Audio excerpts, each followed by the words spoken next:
Edgeworth has returned.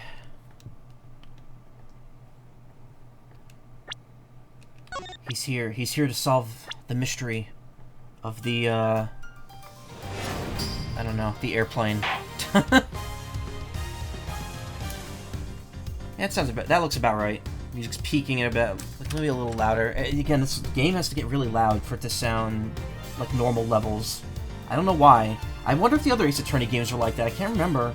Some games on the Switch, you have to really crank up the volume for it to be audible. Or maybe my ears are just getting fucked up. I don't know. Anyway, we're in the middle of Case 2. We're going to do that. We're going to probably start Case 3 tonight. Again, I'm here too late to do my other plan, which is to finish Case 2 and then do Visions of Mana. But you know what? I'd rather put a dent in this game tonight. I don't know how much longer Case 2 is, but we'll probably not going to take the whole stream to do. Anyway, we're about to enter the crew quarters. So I'm going to go ahead and go ghost here for a bit. Whoop. I have become transparent.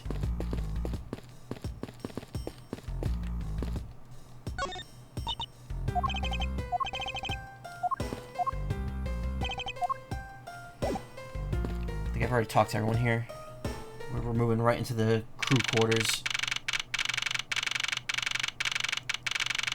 It's a weird camera shift now, because now it's like the camera shifted to the opposite side.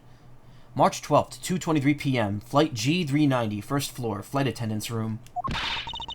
So you're the one that poked around inside this plane without the captain's permission. Deviating from the flight attendant's manual is very unbecoming, you know. What were you hoping to accomplish by doing that? Miss Tenero. Ah, Mr. Edgeworth, you're here too? Can you please help us shed some light on why you did what you did? Alright. Huh? Oh. So there's a hallway there. And then a door over there. Never mind. Miles Edgeworth, isn't there something that you should be doing right now? Of course, I should be asking Miss Tenero for her side of the story. That's right, and how does that have anything to do with what's over there? Nothing, really.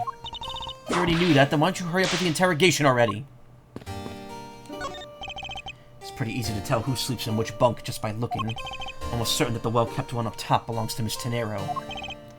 Ew, the bottom one's a giant mess! You sloven, squalid scoundrel of a man. You dare to scrutinize a woman's bed and invade her privacy? Ow! There's some things in life best kept to yourself, Detective. There's sure to be a clue of some sort in this trash can. Detective Gumshoe, if you please. Yes, sir. You just leave the rummaging to me. Scruffy, how dare you go through a woman's trash without her permission? Have you no sense of honor? I'm sorry. I'm just doing what Mr. Edgeworth told me to do! Forgive me, Detective.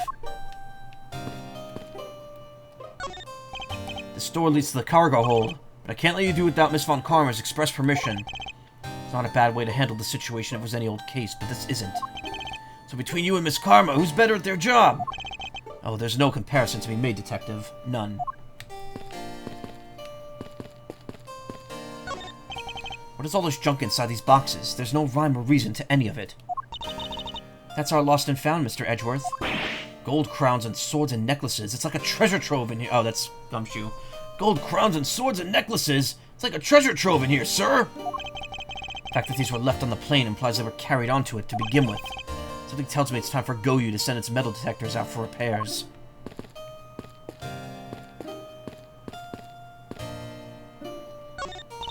Well, go on. Let's hear our troublesome attendant out. Ooh. In due time, I have one thing I'd like to ask you. Yes? Do you plan to continue using that whip for the foreseeable future? Of course, I've wrangled many a testimony out of people thanks to it. Yeah, and probably a whole ton of yelps. Too! And I'm willing to bet that the majority of them came from you, Detective. What exactly is this panel for? Ah, that's the emergency control panel for the elevator. We used it to stop the elevator on the first floor and keep its doors open. Hey, Neat Dreams, I'm okay. Still hurt, but I'm alright. How are you? And what are inside these boxes? Oh, those are some souvenirs I bought in Borginia. Borginia. I don't know how to pronounce that. There's so many! There's even a second box! Well, yes, I find that folk art from around the world does great things for my creativity. Those suitcases certainly could have done with a lot less of your creativity. It's one of the suitcases designed by Miss Tenero. I can tell it's hardly ever been used by the lack of even a single scratch on it. So these are the attendants' lockers, huh? Let's hurry up and examine them, sir! Why must men always be so rude? Besides, who exactly gave you permission to search through the attendants' lockers? Wait, detective. It would be uncouth of us to look in a woman's locker without her permission. Yeah, I guess so. Plus, I feel this murderous draft, and I could sense a whip not far behind it. Keep our cabin clean.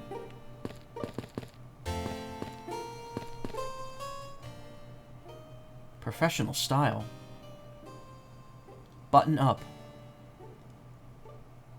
Ensure a proper fit. I like how that's just her.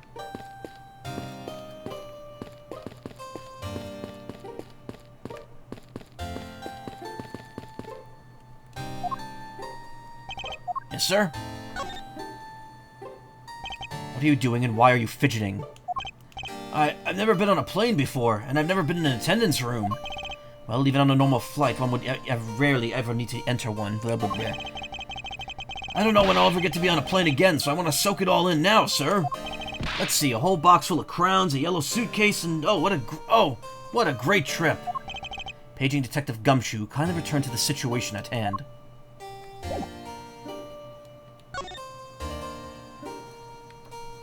Doing alright, finally put together your first custom computer, also set up OBS so you can try streaming, though it might be funny. Thought it might be fun to give it a shot sometime. Also, importantly, have a cat asleep on you. Aw, that's cute. Yeah, streaming is really fun. Once you get past being nervous and worrying about how your streams are going, it gets a lot easier. I know, I've been doing this for 8 years. Why did you lie about receiving the captain's permission like that? Because I didn't think I would be able to get his permission. What do you mean? The captain, he only has ears for Cammy.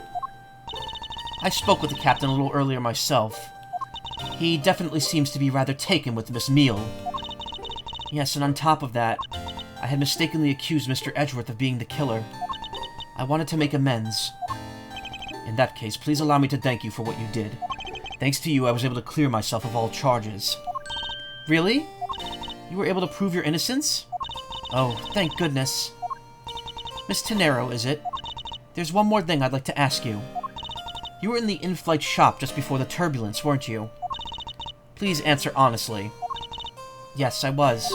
And why were you there? Well, Why the sudden hesitation? Franziska seems to have struck a nerve. All I did was go check up on the shop like I always do. You're saying it was for work then?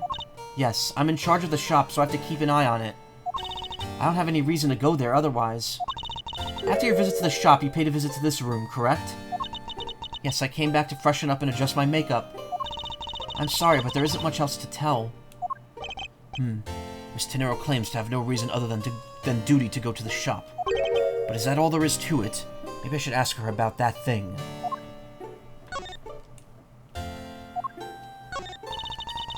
I'm sorry, Mr. Edgeworth. I don't know how to answer you. As a professional flight attendant, I'm a failure. She must be worn out from the long questioning session she just went through. If you could please take a look at this for me, Miss Tenero. Oh, that suitcase. Yes, about this suitcase. You're the one who designed it, correct? And I think I figured something else out about it. This suitcase is the reason you went to the shop, isn't it? There's nothing you won't find out eventually, is there? Won't you please tell me more about this suitcase? Yes, I was interested in seeing how the suitcases I designed were selling. I know that as a service professional, I'm not supposed to care. But I really wanted to know. And I was glad to see that it was the last one there. The last one there? So you're saying, Miss Tenero, that the suitcase in question was the last one? Yes, they're just so popular they practically flew off the shelves. That's not exactly the impression I got. The one in the shop is most definitely the last one. Well, we're currently looking at that suitcase. Really? Then I guess we sold all of them. Thank you very much for taking the last one. I didn't say anything about buying it. Then say you'll buy it. I'm sorry, I can't. But why? I think it'd go great with your complexion, Mr. Edgeworth. It really suits you. I guarantee it personally as a service professional. Well, that is... How should I put this? It's hideous. What? Maybe that was a bit too direct. Moving on, my issue with the suitcases isn't the design, it's the number of them remaining. Remaining? There were 2 suitcases in the in-flight shop when I investigated it. 2? But that's impossible.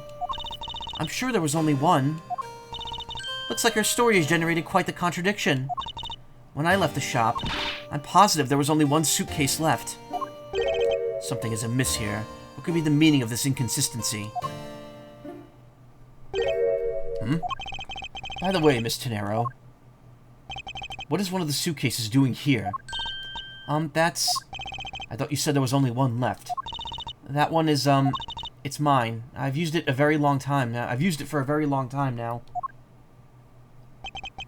She used it for a long time? I think not. Miss Tenero, I'd appreciate if you wouldn't lie to me. Excuse me? I don't believe for even 1 second that you've used this for a very long time. What proves that this hasn't been used for nearly as long as Miss Tenero says? The price tag still being on there, obviously. Take that! Tell me, Miss Tenero, is it also your habit to keep the price tag pristine on your suitcases? What is the meaning of this? Why would you lie about a suitcase?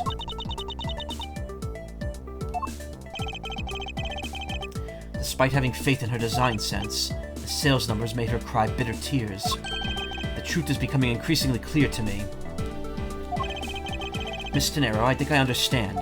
I know what you're trying to hide. Now then, this suitcase was originally in... Flight attendant's room, the in-flight shop, first class. The in-flight shop, probably. Seeing as how the price tag is still in the suitcase, one can only assume it was out on the floor for sale in the shop. And the person who bought the suitcase was...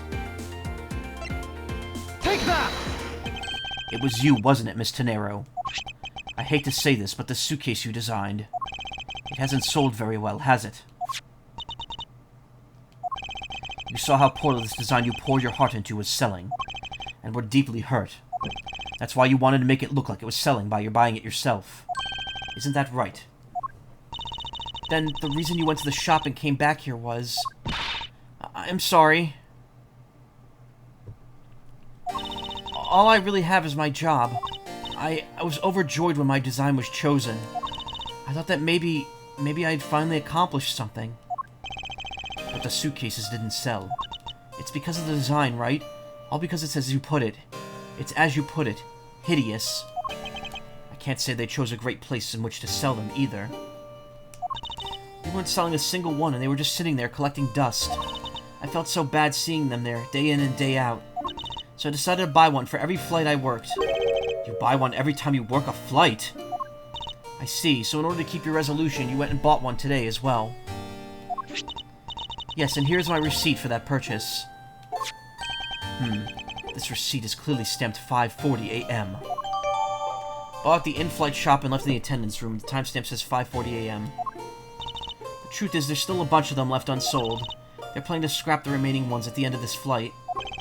Miss Tenero, where are the other suitcases? They should all be down in the cargo hold. Then the suitcase the killer used could very well have come from the cargo hold. Oh, Mr. Edgeworth, you don't think that the killer used one of my suitcases to...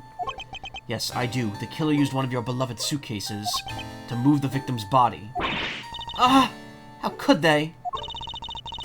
Those suitcases were meant to be faithful partners to our passengers on their trips. That's all I ever wished for them to be. Miss Tenero, is there any other way to get to the cargo hold other than the elevator? The only other way is just through that door there. And what about security? That door has no special lock installed because just to enter this room, you need a special key card that only crew members have access to. Which means that the culprit is someone who can enter this room. Eliminate the passengers, and leaving only the crew members as potential suspects. I can't believe it. Yes, Franziska. Going on these wild goose chases. You're a disgrace to the Von Karma name. What do you mean by that? The suitcase came from the cargo hold. That fact alone tells the whole story. Yes, which is why I said the culprit must be a crew member who used their keycard. Miles Edgeworth, you're proposing the killer rode the elevator from the cargo hold, right? Yes, that's the only realistic possibility. That other attendant, Miss Meal, I asked her earlier, and she said this to say. I discovered information out of Miss Meal. In order to make the elevator go down to the cargo hold, a different keycard is required. A different one. Yes, and the only person who holds that particular card is you, Miss Rhoda Tenero, and only you. Ah! What? Is this true, Miss Tenero? Yes, I keep that keycard in my locker at all times. Could you please show us that card right now? Yes, hold on.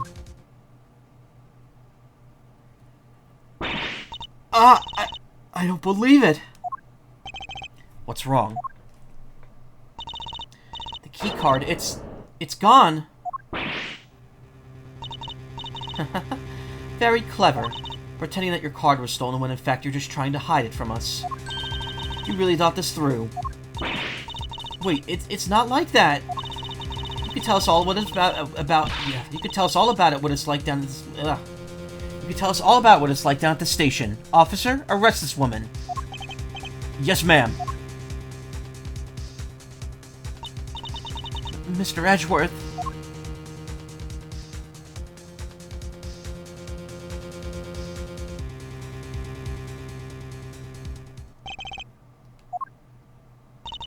What's wrong? There's disbelief written all over your face.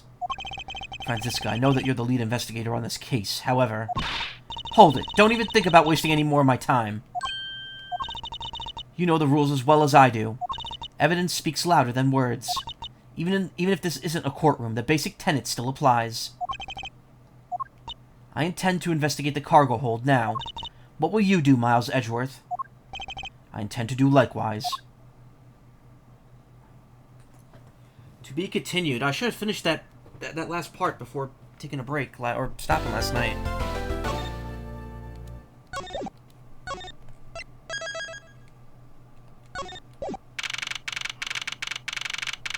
March 12th, 2:52 p.m. Flight G390, lower deck, cargo hold. Wow, so this is the cargo hold, huh? It's so big!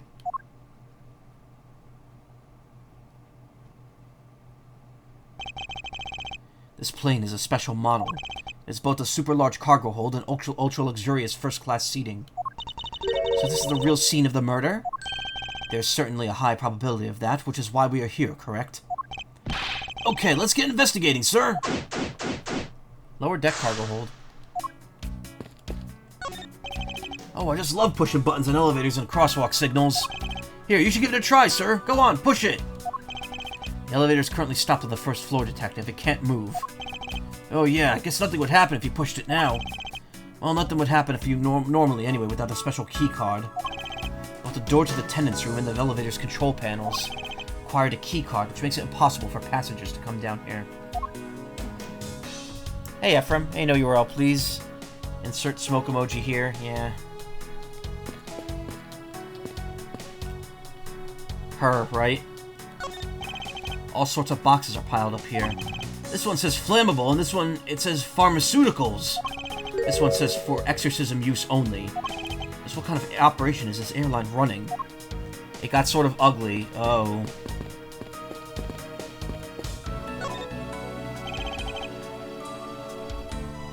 You arrived at the crime scene before Detective Gumshoe, correct? And you then immediately began to direct the investigation. It seems to me that you were already here at this airport for something besides this murder. Yes, I was. I've been following a very large and involved governmental-level international crime, but it's much too large for one person to take on alone. So it was decided that I should form a joint investigation with Interpol. Interpol is involved. It's a top-secret operation, so I can't really tell you any more than I already have. There's something much more urgent we should be dealing with right now. Don't waste my time or yours. Yeah, exorcism. I have no idea why.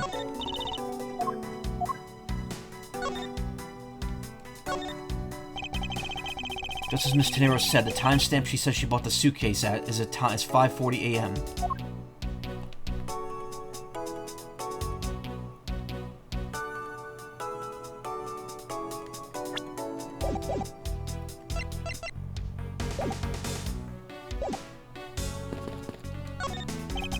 Holy suitcases, Mr. Edgeworth. It's like an all-you-can-use suitcase fair. These must be all that's left over ones that they couldn't sell. Ones the company is planning to dispose of after this flight is over. You look like an old lady, blah blah blah, mental stuff, blah blah, hard life. Yes, I know. Doesn't excuse being a jerk-ass. No, it doesn't. Absolutely not. This paint job is really cool, don't you think? It practically screams artsy. Oh, why not purchase one then? I'm sure it'll bring you much happiness. Think so? Then maybe I will. Let's see here. $1,200? I think I'll pass. Miss Tenero wonders why they don't sell. I need 2 jobs just to buy one. Although, it definitely looks like one is missing. What's this brittle substance I'm standing on? It's a bunch of glass fragments. I think I know what those are.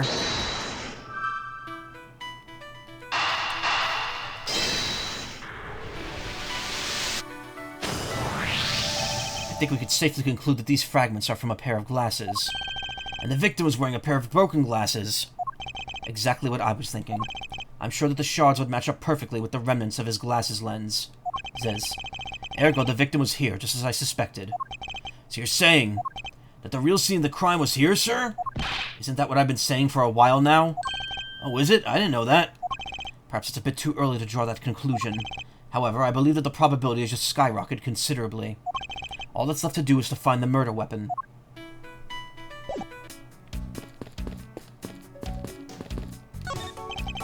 Hey, what's with this suitcase, pal? But the victim checked in, sir. So this suitcase belonged to Mr. Hicks. I don't think he'd mind if we took a closer look. Nothing out of the ordinary in here, sir. Wait, a file. There's a photo of Miss Von Karma in it, sir. Looks like a profile on Franziska. Franziska from Marvel vs. Capcom. Good idea or bad? I would think that's a great idea. I mean, they managed to make Phoenix work. And UMVC 3, which I have. I should play that at some point. I got it for like $5 on Steam one day. Protective Side came out. Aw, man, I'm scared I may have caused something. And like, bro, there's only so much you could take before you start to bite back. Yeah, no, of course. Can't sit there and take it if you're getting constantly insulted and treated badly. Why would Mr. Hicks have a file on her?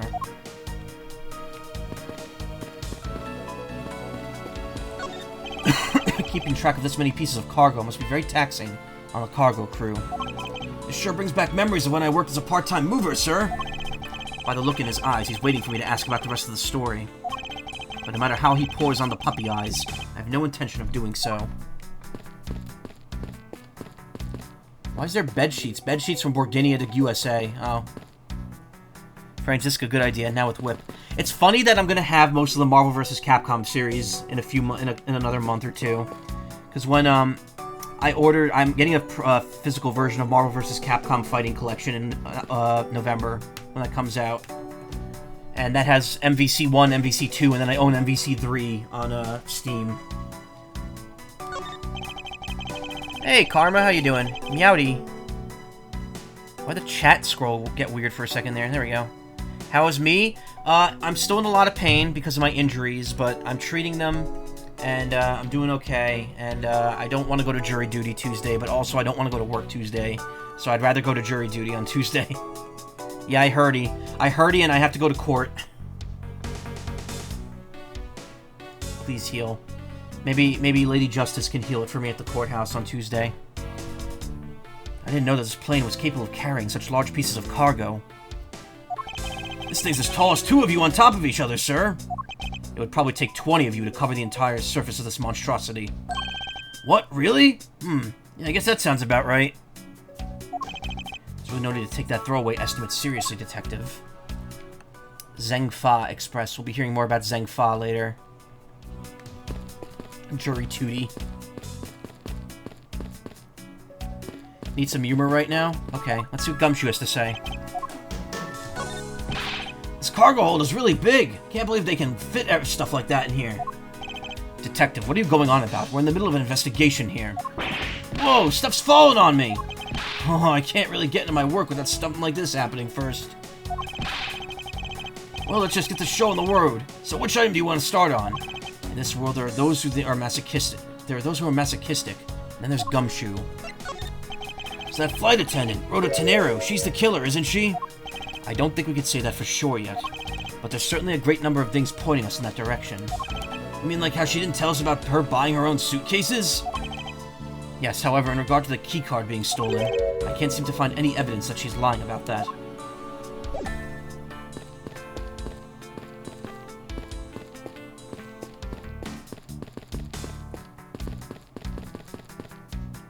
Have you set up the human bird? Oh, no, I didn't. I've been too busy this whole weekend. I've been sleeping a lot, but then when I've been awake, I've just been too busy. I didn't do any voiceover stuff today like I said I was going to. You don't see anything strange happening around here? No, sir. Haven't noticed a thing. Not sure that he meant to sound so oblivious.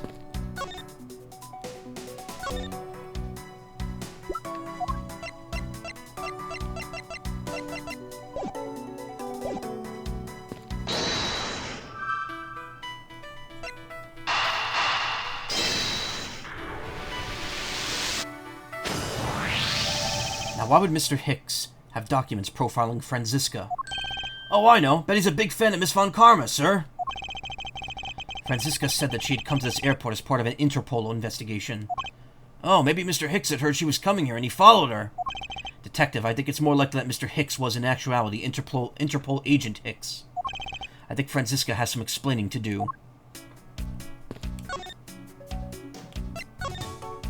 You came to this airport to rendezvous with the victim, didn't you? Nonsense. What are you talking about? Think you should have gotten that gumshoe pin? You know, don't worry about it. There's always another chance. Wait, you're not talking about for yourself, though. Gumshoe's your favorite gorilla? Gumshoe's great. All the characters in the series are great. Most of them. Some of them. There's a couple of stinkers. We found a profile detailing information about you and the victim's luggage. I suppose it was prepared for him so that he could recognize you when he landed. Which makes him not Mr. Hicks, but rather Interpol Agent Hicks. Isn't that correct? I should have known you'd figure it out, Miles. But it looks like they got him first. Or they got to him first. So you really did come here to receive an Interpol agent, then. Yes, Agent Hicks was on the trail of a very large international smuggling ring. He went undercover to investigate this crime. And it was I who put him on this case. I was supposed to receive a call from him on his cell phone once he had landed. I never expected to receive a call about his murder instead. I think we now have pretty definitive evidence that Agent Hicks, that Agent Hicks came down here to the cargo hold.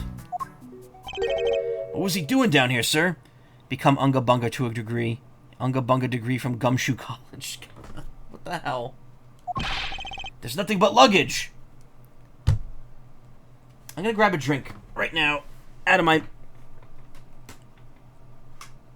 of this little thing I have down here that I feel embarrassed talking about now. Who watched welcome to your chat. God damn it. Who watched the new Technology Connections video? Yeah, I certainly don't feel good about that. I certainly don't feel good about having that. No, it works for me. It works for me. I know. He was ragging on those little mini... So Technology Connections, he's a very prominent... You were thinking about me while watching it, yeah. Truth be told, mine is very similar to that little blue one. It doesn't have a light inside, but it's like the same style, almost. So, I've mentioned this over the last few years. You know, I've been using a mini fridge in my room. I've had 2 of them to keep some of my drinks cold. And today, Technology Connections released a video about how terrible those fucking things are, and how if you're gonna get a mini fridge, just get like an actual mini fridge. He's a sassy and snark dude, hella cool. Yeah, he is. He's really funny. He's very entertaining. Karma would probably find him. I'll say this, Karma, you'd probably find him attractive if you watch his videos. I think he'd be right up your alley. He's not a shark dude. He's a snark dude. He's very informative. He's very cool. He did a whole video today on how bad these mini fridges, like the ones I have, are. And, it certainly made me realize, like, man, I should probably get, like, an actual mini fridge. The problem is, like, here's the thing. These things pull back a lot more power than I thought they would. Like, compared to, like, an actual, like, regular refrigerator. The thing with the mini fridge is that they're a lot bigger. Like, I know, because I have one. We have one in our house that we keep extra milk and orange juice in when we get our grocery delivery. That would not fit under my desk the same way the current one does, because the thing is, under my desk is my PC with the stand for the PC to rest on, and then it's also got my power strip. It's where everything's plugged in, including my lamp, my computer, the VR headset, and that tiny mini fridge. And the mini fridge itself already takes up most of the free space down there. And actually, a full mini fridge would probably take up way too much. I'd have to. No, it wouldn't fit. Heat pumps, motherfucker. Yep, exactly. That's like, it's so funny because that ties into so many of his videos. Like, a lot of his energy saving philosophy boils down to get a heat pump. Get working heat pumps for your house that use little electricity.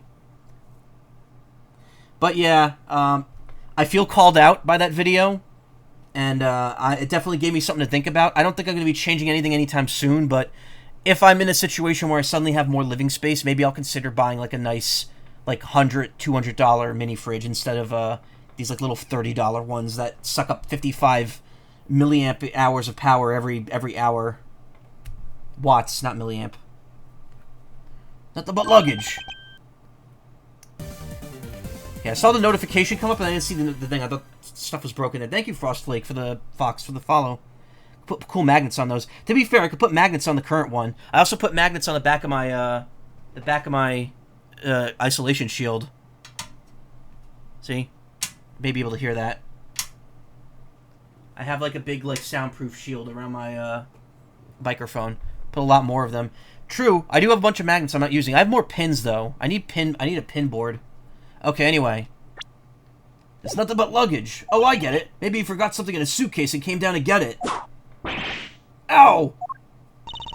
Agent Hicks came here for a work-related reason. Of that, I'm sure. Yes, I'm sure he was here to investigate the smuggling operation he was observing. Franziska, do you know exactly how he intended to pursue his investigation? No, unfortunately, I was going to find out from him after he landed. I see, but this raises another question. A normal passenger can't access the cargo hold on their own. Agent Hicks must have identified himself to a member of the crew and entered the cargo hold with that person who let him in. Yes, and then he was murdered here. Oh, that was Franziska saying all that. Whoops. I gotta pay attention to the names. So if you need and organized magnets, would you be Mag-Nito? Come on, Karma. That man was a Holocaust survivor. Don't make fun of him. But yes, I would be.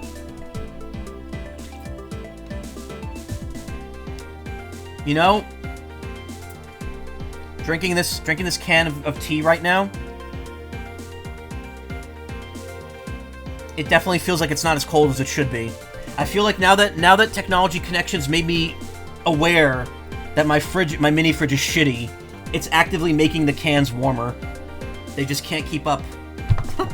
Wait, is it on? Hold on, let me see if it's actually on. Yes, it is.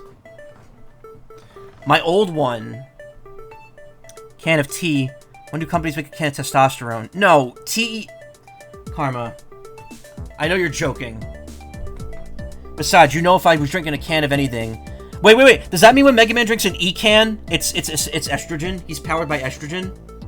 If so, I want to know where he gets those E-cans. God, we're going off on so many tangents here. What was I going to say? My old model mini fridge, the one with the cow print on it, used to be one of the heating, cooling ones. So, like, you'd be able to turn it on to make things about 40 degrees cooler than the ambient temperature. Or you turn it on to heating, and it would make the inside get, like a lot hotter.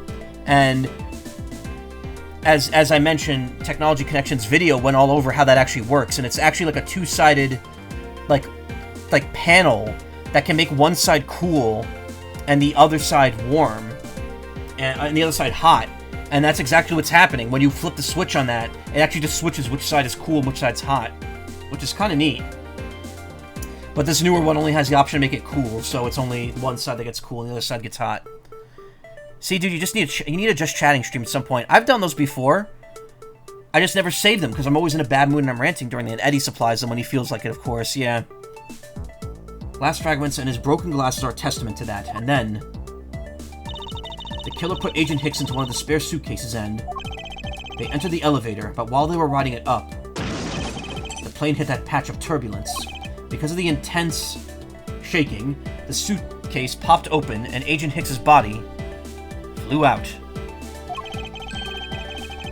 At the same time, his wallet fell out of his pocket, spilling its contents everywhere. Which explains why there's money scattered all over the elevator floor. That was a very short investigation. That always read turbulence is flatulent. Karma. You don't do that. You're just saying that so that I'd read it out loud.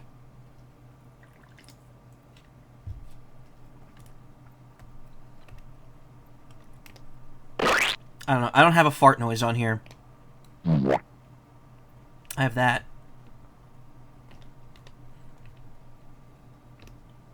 I think it's pretty easy to say who the culprit is at this stage. What? Really, sir? I know what you're thinking, Miles Edgeworth. But the killer can be none other than Miss Rhoda Tenero. Aren't we overlooking one person to two other people that it could be? Or one person at least?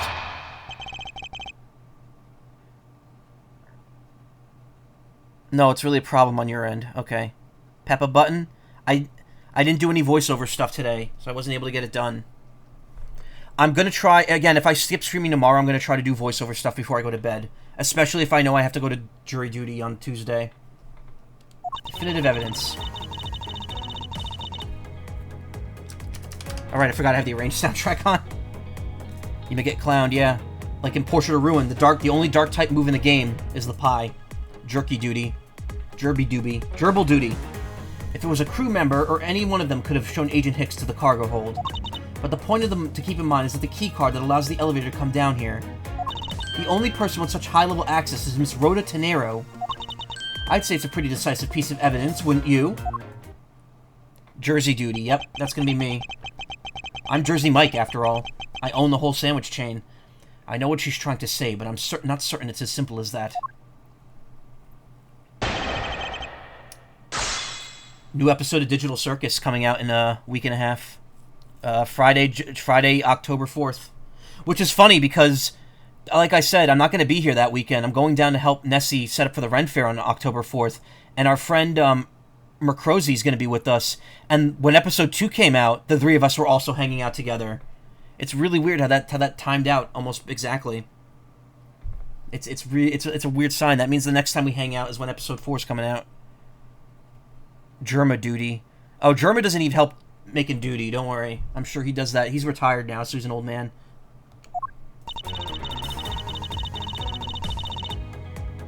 Hold it! That might be true, but then it could be anyone, including Miss Meal or even the captain. Don't be a fool. A plane without a pilot in the cockpit is like a horse without a rider, crop in hand. Much like Scruffy over there. Yay! Can't disagree with her on that. Detective Gumshoe does always need a guiding hand. Wouldn't there be a co-pilot? Isn't that how planes work? Very well, then what about the other flight attendant, Miss Meal? Ha! Thought you might ask about her. Hold it! It's highly likely that the keycard was stolen from Miss Tenero. Objection! It's highly likely? Is that possibility the best you could come up with? And you call yourself a disciple of my father. Ugh. Yes, well, while I don't have any evidence, Be quiet, you're a disgrace. There's more evidence pointing to Miss Rhoda Tenero, you know. It's not just the keycard that gives her away. You're talking about the murder weapon, the Captain Ugo piggy bank. Yes, she's also the only person with the key to open that display case. Hold it! Objection! That's fake. Stop right there, Miles Edgeworth. You don't have any proof that this is just a red herring. If you must keep on insisting that it's a fake, then what is the real murder weapon and where did it go? Speechless, I see. After all, you know that we searched the entire cargo hold and came up empty-handed. There must be a way. Must be something that could help me rule out the piggy bank as the murder weapon. What should be examined further to help us ascertain the authenticity of the weapon? Piggy bank, crime scene, the body.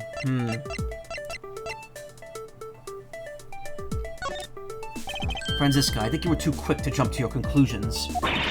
Oh, was I? Yes, we don't even have the autopsy results yet. How can I not say that you made a snap judgment when you have yet to even see if the wound on Agent Hicks's head is consistent with the murder weapon?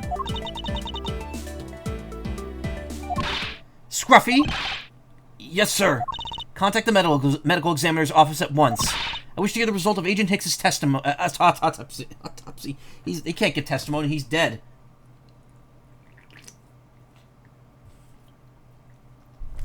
I wish to hear the results of Agent Hicks's autopsy. Eek! Yes, sir!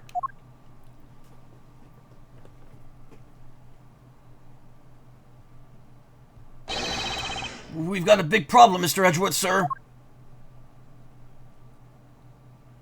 Oh, no. What is it, Detective? They're still doing the autopsy, but they said they already know this one thing is for sure. Report, now. The doc said that it's one giant bruise from a beating from his shoulder down to his mid-back. From the victim's shoulder to his mid-back. He was beaten over such a wide area. Well, I'd say maybe it's a sign the killer had a grudge against Mr. Hicks. Agent Hicks. It wasn't just his head. The killer went all out and hit him multiple times, sir. Bruising head to mid-back. That's painful, yeah.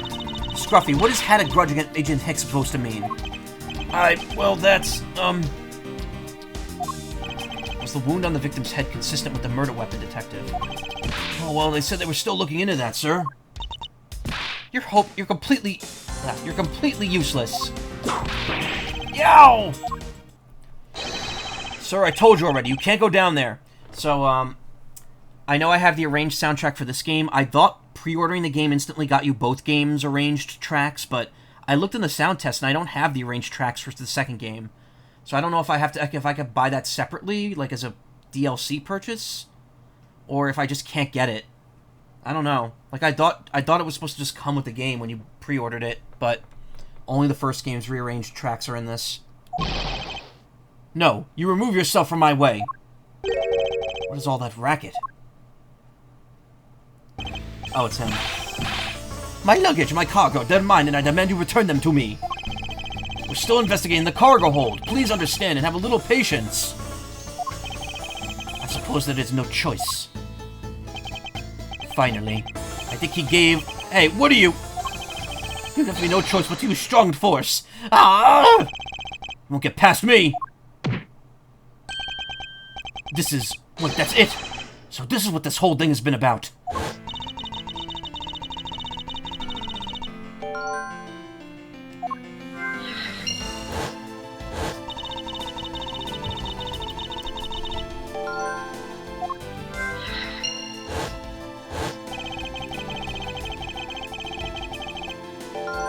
Sense of bruising from back of the head down to mid-back as they're severely beaten. Oh my god. I didn't think they actually show that.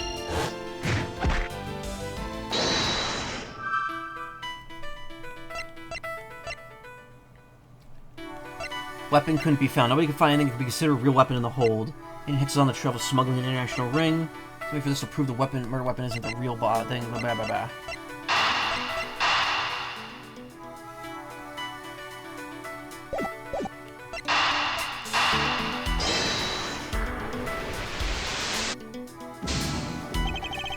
Pieces don't fit together quite right, even though I know exactly what I'm doing.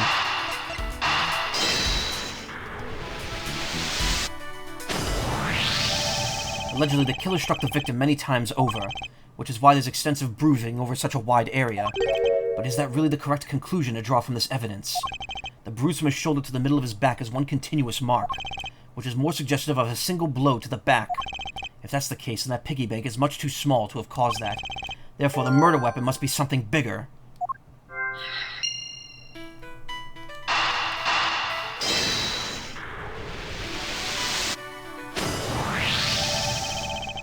Looking for a rather large weapon, you'd think it would stick out.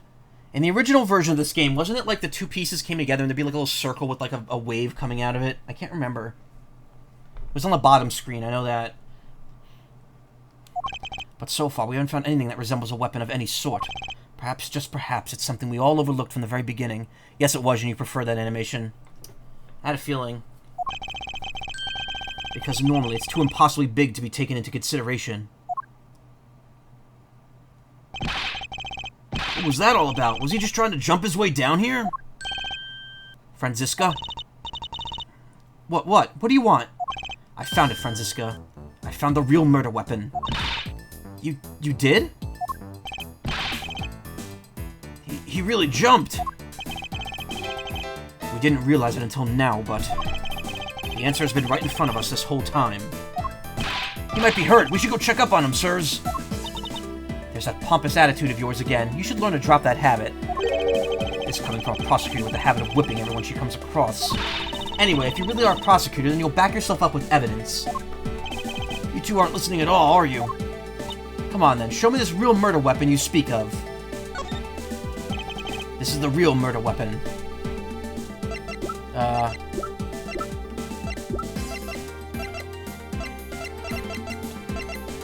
Take that! I concluded that this is the real weapon, I suppose. What is that supposed to mean, you fool? That was practice for just now for when I would show you the real murder weapon. Why don't we add practice whippings to your routine as well? Ah! I need to think about the circumstances of the victim's death in a different way.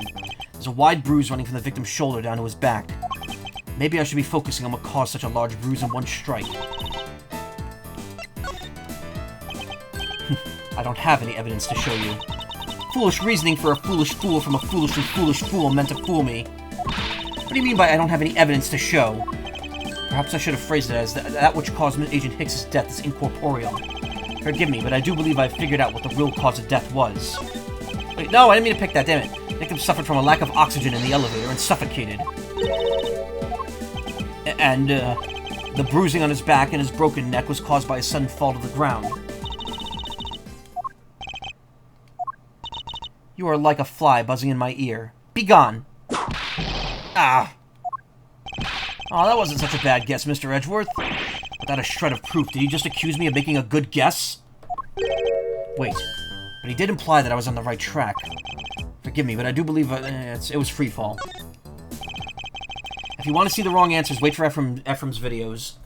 Because he's going to do that at some point. Hopefully.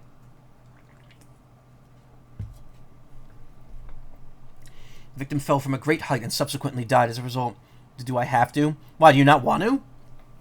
I thought you were looking forward to it at some point. In other words, the real cause of death is free falling to the ground.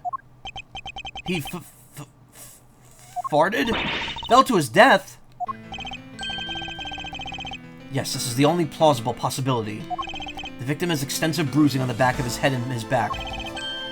And the only rational explanation for these injuries is that he fell to his death. But the murder happened inside this plane! I know. Are you claiming that there's some place on this plane from which he could have fallen from? As I said earlier, the answer's been right in front of us the entire time. You can't mean... Yes, I do. The victim fell from the top of the stairs of this very cargo hold. What? Then... We're in trouble. We may have a second death on our hands, sirs. Hey, you, tell me you aren't dead, pal. Quiet! Why are you screaming? He's alive! Alright, eventually. Okay. And there you have it, Miles Edgeworth. It's not possible that Agent Hicks fell over the railing to his death. That man is living proof of that. I suppose it's true that it's not possible, given the current circumstances. The current circumstances? What is that supposed to mean? Suppose that large piece of cargo wasn't there at the time. What would have happened then?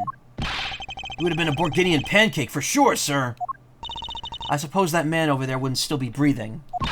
But the reality is that the cargo box is there. So there's no point in entertaining your wild hypothetical scenarios. It may be there now, but there's no proof that it was always there. Ha! As if there could have been a window of time where that giant box was not there. Ah, but there was. What? What can I use to show her that it's possible that the box was not always where it was? Made a brief stop from 4 to 5 a.m. to transfer cargo at Zhengfa. Take that! You refueled in the Republic of Zhengfa? Yes, this flight had a short layover in Zhengfa in order to refuel. But that wasn't the only reason for the layover. We also transferred some cargo. What if the box in question was only transferred onto the plane at the time? To further prove my point, let's take a look at what's next to the box in question. Ah, it's labeled Zhengfa Express! Correct, meaning it was loaded onto the plane in Zhengfa. It was loaded on board during the refueling. Now, what if the box in question was also loaded on at the same time? It would mean that the box was not here in the cargo hold during the Europe Zhengfa leg of the flight. Can I just point out how weird it seems that we went from Europe to America, but we stopped in Zhengfa, so we went around the long way to get back to California. We went over Asia, stopped in Zhengfa, and then came back to California. Unless Zhengfa's in Europe somewhere.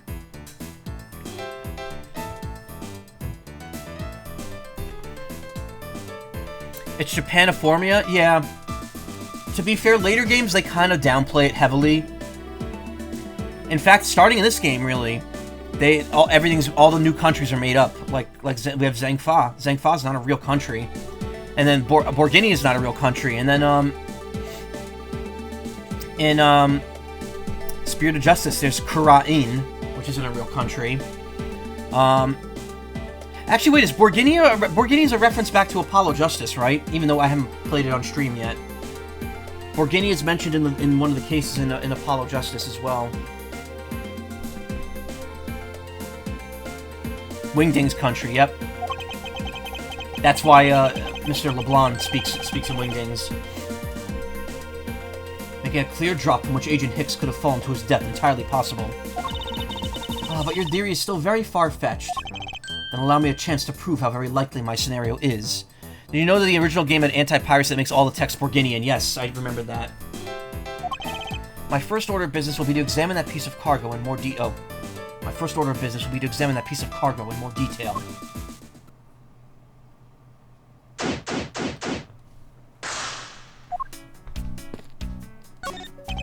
I may have a word with you, Franziska.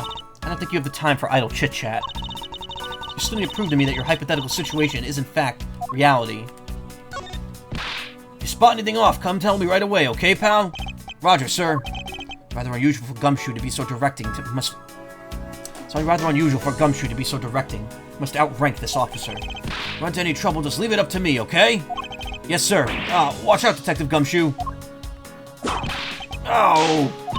Scruffy, I think your ego is in need of some deflating. I was following in your footsteps, sir. I just want to try patronizing my subordinates. Cruel and unforgiving to the detective, even in front of his own subordinate.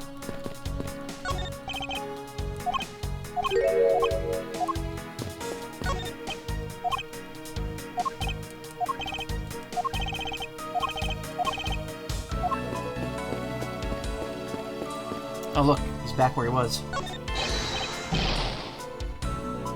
Oh wait, we gotta do the thing again. Hold on, where is it?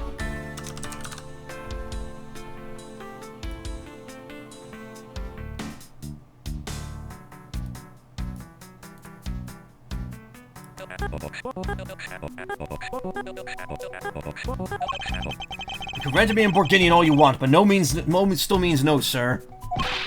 What? You cheap man! You are only waiting for me to give you money, yes? This guy's really pushy. I wonder if he really makes any sales this way. As long as I never have to face him in court, he can be as pushy as he wants.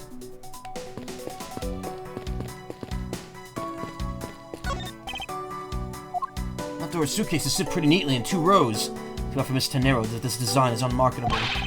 I'd buy one if it was cheaper, sir. Do you think they'd sell it to me at a discount? Oh, or why don't they just sell them at the airport and have a bargain basement sale? Buy one, get one free! If you win the raffle, you get one more for free. How about those ideas, sir? I think if they did that, everyone would lose. So Mr. Hicks was actually an Interpol agent. That's so cool! Can't believe it's from Interpol! The adventure, the glamour! And the miraculous big escape when you get caught by the enemy! Except in this case, there was no big escape. And no miracle. And no miracle! Get tech. Hey, Ayla. Keeping track of this many pieces of cargo must be very taxing on the cargo crew. This sure brings back memories of when I worked as a part-time mover, sir. By the look in his eyes, he's waiting for me to ask about the... Oh, wait, we've already... Yeah. Woke up from accidentally falling asleep in the living room. Oh. So anyway, the reason I'm mentioning the whole thing about Borginia being a reference back to Apollo Justice, even though I haven't played it. So again, if you're watching this series for the first time, I'm not playing these games in release order. I'm playing them in timeline order. I started streaming them with the and it was a coincidence that it happened this way. It's just how it played out. I started by streaming the Great Ace Attorney games when that collection came out in 2021, and then I streamed the original trilogy last year.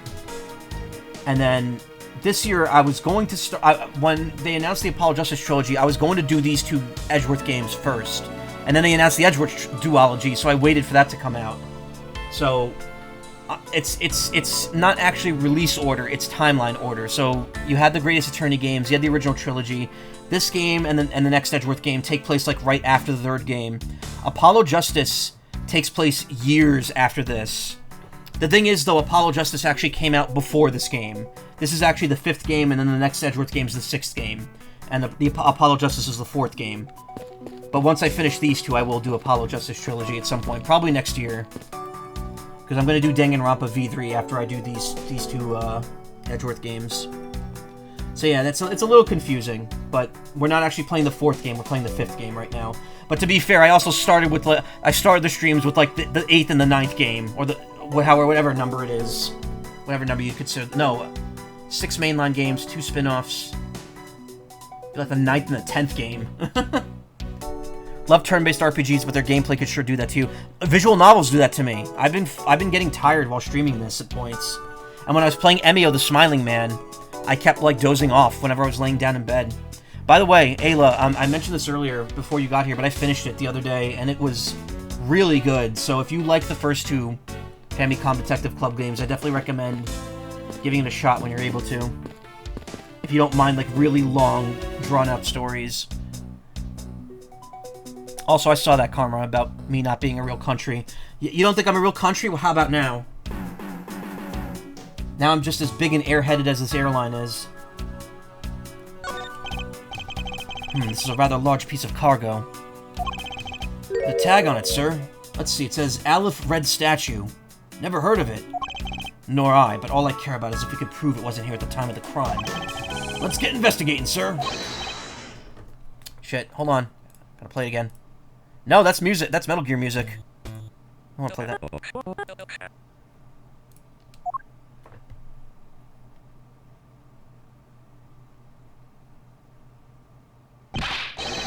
Look here. Do not go about touching my possessions without my permission. Don't rush up on me like that, pal. Who are you pointing at? This belongs to Mr. LeBlanc, does it? I should see what else I could find out from him.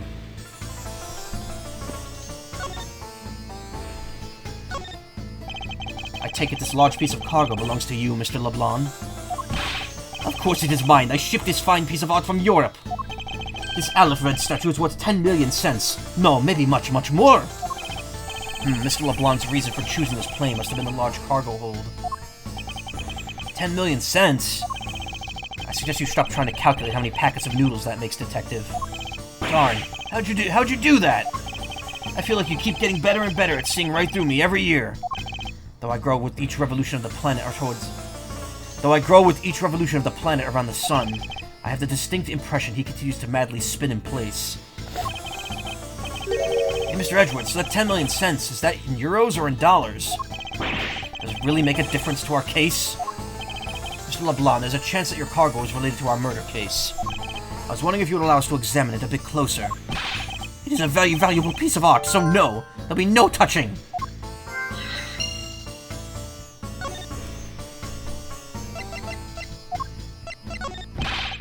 Why do you show me something of no value? Show me the bread first, and maybe we will talk. Wait, he wants me to pay him before he'll comment on this?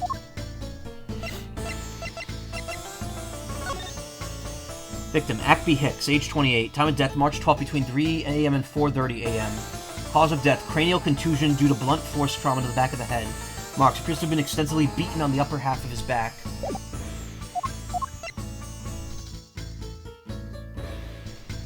Ugh.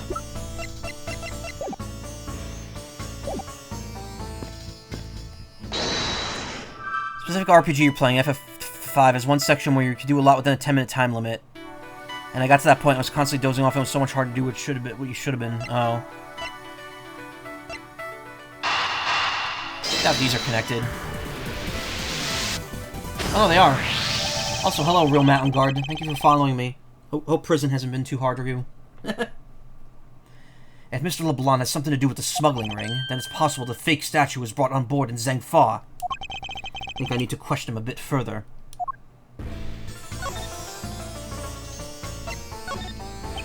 About your statue, Mr. LeBlanc. I wonder if it might be a fake. What? How dare you say my art is fake? I suspect your statue might be the target of an international smuggling ring. Don't say such fantastical things. Those thieves would not dare. I have a certification of my cargo right here. Do you mean the cargo certification document? Do you mean the cargo certification document? Mr. Zinc LeBlanc, why didn't you say so earlier? Please show it to us at once. Go you Airlines Airway Bill. I can't read this. What does it say? It's as plain as day. The cargo was put onto the plane in Europe. And there you have it, Miles Edgeworth. Too bad for you. This statue was brought on board in Europe, just as it states in the certificate. No, that's... Which means that there was never a window of time in which the statue wasn't sitting there. Document written in Borginian. Proof the statue was loaded aboard on Europe. I respectfully disagree. We can't discount the theory until I see the statue for myself.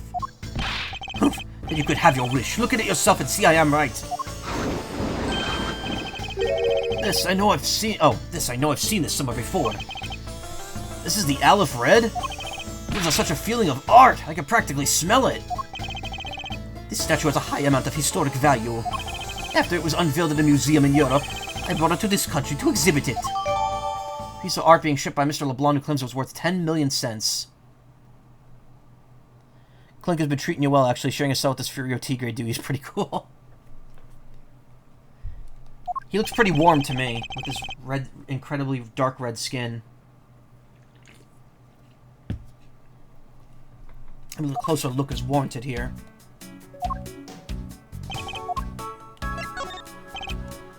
Man, I can't believe Mr. Hicks fell to his death. Never would have guessed in a million years.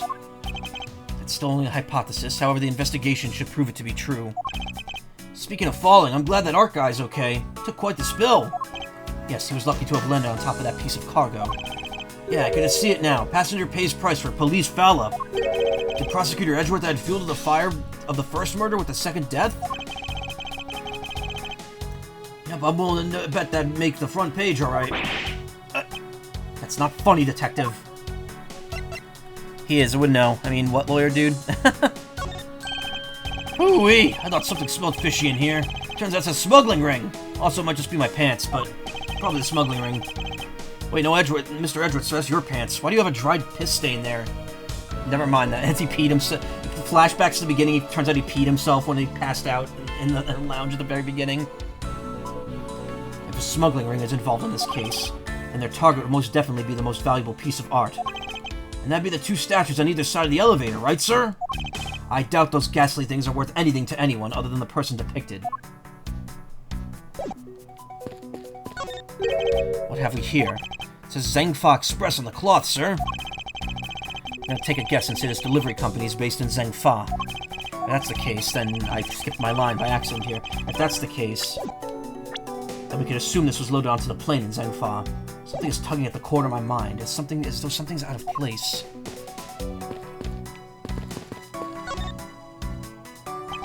So this is the infamous Aleph Red statue. What is it, Mr. Edgeworth? Did you find something? There's something wrong with this picture. We should examine it in more detail. So this is the Aleph Red statue. Yeah, Alfred statue. I don't know why they would... I don't know. I guess Aleph means something. Anyway, before you passed out, you met this one NPC who talked about getting a specific urge when seeing hundreds of gallons of water. I'm pretty sure you wanted to drink it all and become big and round. I swear I've seen this before somewhere. Alfred Hitchcock joke, maybe? I don't know. The statues. No wonder this thing is worth 10 million cents. Look how it sparkles, sir! I wouldn't call it sparkling, detective. Maybe more along the lines of dully shining.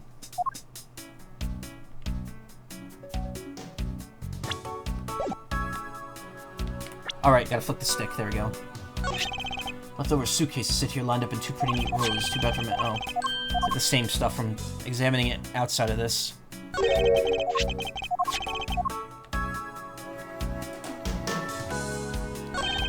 What's this? The statue looks like it's stepping all over its neighbor's cloth cover. Kind of resembles its owner's attitude in a sense. Oh. You, what did you say now? Further, my clothing's hem is not to be stepped on by anyone. It's too expensive for me to allow that to happen. Please forgive the trespasses of my subordinate.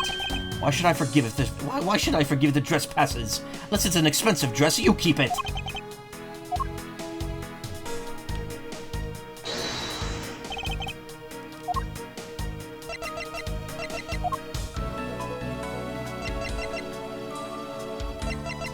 Eureka! There's clearly a contradiction here. What are you going on about? Just a simple case of a cargo cover getting stuck under another piece of cargo.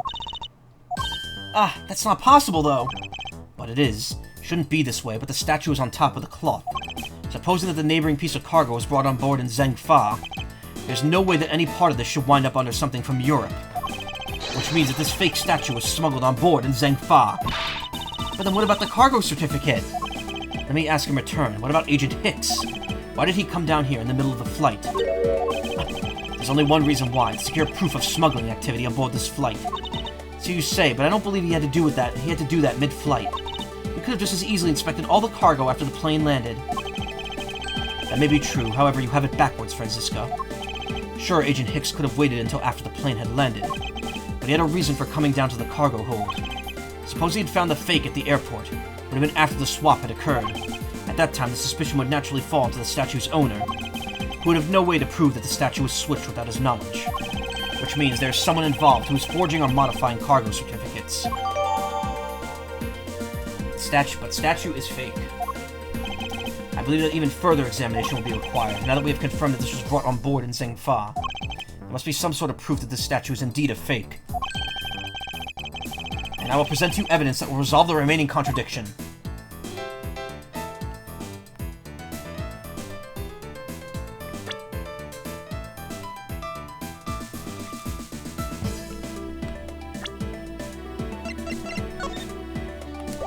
Red eyes. Why would you make a fake statue with different color? Like, this is an Animal Crossing. If people knew what the Aleph Red statue looked like, they would know that it also, it says right in the name, they would know that the jewel should be red and not yellow. Why would you make a fake statue with yellow jewels? Unless you wanted people to realize it was a fake. Eureka! These eyes are awfully orange, don't you think? Yeah, and pretty. They remind me of sunsets when I was in grade school, sir. I don't think you see what I'm talking about. No, I do, but it's really like the color of the sun when it's setting, sir. Ah, the memories. I remember standing out in that field, spinning with my arms out till I felt ill. I don't care about sunsets. Focus, detective. What color are the eyes in this photo? Huh? Ah, sir, they're red! As I thought, this statue's a fake. Mr. LeBlanc. What do you want? Do you not know I'm a busy man? I allow you 2 seconds for your answer. The Aleph Red, I suppose, is your pride and joy, is it not? It is the biggest trophy on this European trip. You know why I wanted to possess this statue? The trigger started 17 years ago. Better grab a chair, sir. Sounds like this is going to be a long story. Mr. LeBlanc, I regret to inform you, you'll have my heartfelt sympathy, but... What is that? Sympathy? For what? You'll see. I'd like you to compare the eyes. That large fellow there has very bright and pretty eyes compared to you. I wasn't talking about the two of us.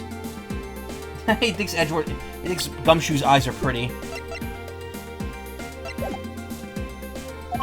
I meant the eyes of the statue in front of us and the one in this photo. However, it's also just like styrofoam filled with rocks, so it'd be pretty impressive fake. It was still made the same way. I mean, imagine it's gotta have the same weight and texture to it. But then again, they put the wrong colored jewels in the eyes, so who the fuck knows? Why the sudden yelling? Now then, oh!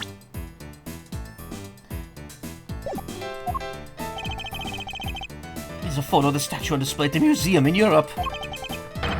Ah! Now do you see, Mr. LeBlanc? The statue before us is a fake. A fake!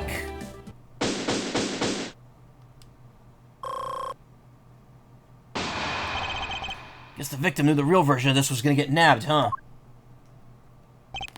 Yes, while this photo could have been seen as nothing more than a simple souvenir, it was in fact taken to be used as a reference document later on. Next, Agent Hicks had to secure proof that the smuggling had taken place. It's in a glass case, so it'd be hard to determine if it's fake based on texture and stuff. True, I guess so.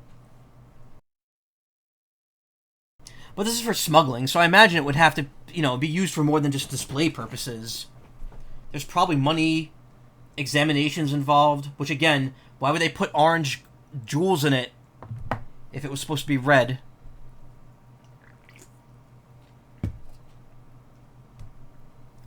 He came down here to take a picture of the cargo hold. Like an empty one at that. Right before the fake statue could be loaded on board. A photo of the hold missing a valuable piece of cargo that would have been proof enough. After that, all he had to do was hold the Zhengfa cargo crew and arrest the smuggler. Bang on the buyer being colorblind. Hey, Robo Bunny Ops. Exactly. This only goes to prove my theory. If the statue was not in the cargo hold during the Europe Zhengfa leg of the trip, there would have been enough height from which Agent Hicks could have fallen to his death. Officer? Move this statue immediately. I want a thorough investigation of this floor underneath. Now! Miss Von Karma, I'm ready to report my findings. Go on. After moving the Aleph Red statue out of the way, we tested the area under it with luminol, and there was a reaction. I see. There was a reaction to luminol, an indication that there was a blood in that spot. Can we stop looking at it now, sirs? It would seem that my deductions were correct after all. I suppose it would appear that way. The culprit cleaned up the blood as well. And how do you think the killer did that? Did the killer clean up all the blood?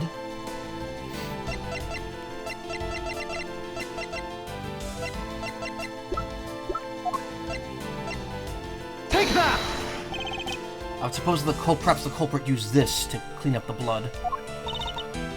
There's no need for you to waste your breath if you're just going to waste my time. After all, I hate to waste my energy on wasteful whipping. If that's wasteful, then I'd rather that you didn't whip me at all. If the killer cleaned up the blood, they would have needed something to soak it up. Oh, right. Take that! The killer used this bloody cloth I found inside the suitcase to clean up the mess. Guess they just didn't need to be deceiving for long. This is not long enough for them to get away with stealing the original.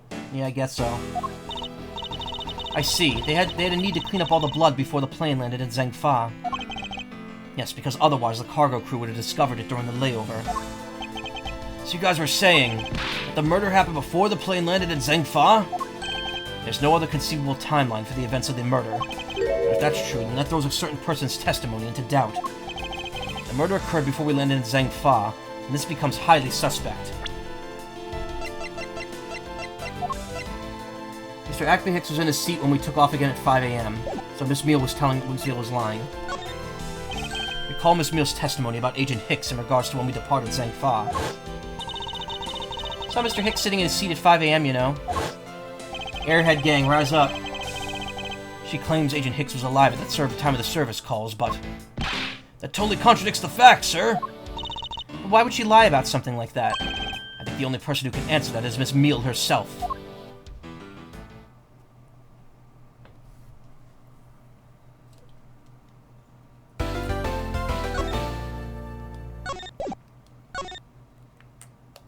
Damn it, can't use the right stick.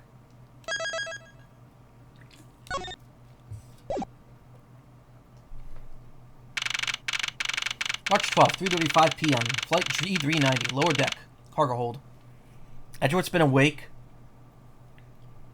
for almost 12 hours at this point. Longer. Miss Meal. Miss Meal. Huh? Oh, I'm sorry. My PNG tuber is blocking the most important part of her character design here. Let me fix that. There we go. Do you recall what you said earlier? About when you answered some service calls as when we were departing from Zhengfa. Huh? You said that Mr. Hicks was sitting in his seat at that time. However, that is simply not possible, because Mr. Hicks was dead long before we ever touched down in Zhengfa. Oh? Miss Cammy Meal. Maybe I didn't see what I thought I did? No one can make a mistake from so large, Miss Meal. But I make that kind of boo-boo all the time. This is going nowhere. There must be a better way of resolving this contradiction. Very well, Miss Meal, if you please, tell me about your alibi during the time span. From just before we were to land at 3 a.m. and 6 a.m. when the body was found. Are you telling me that I'm a suspect, Mr. Edgeworth? Miss Meal's alibi. Yeah. From 3 to 4, I was, in the flight attendant's room all by my lonesome self. Yeah. And from 5 to 6, I was, in the flight attendant's room all by my lonesome self. Hey, V2, how you doing? How's a man supposed to react to testimony like that? Miss Meal, wake up!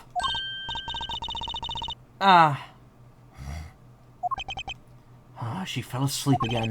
Looks like the only way I'm going to be able to wake her up is by pressing her.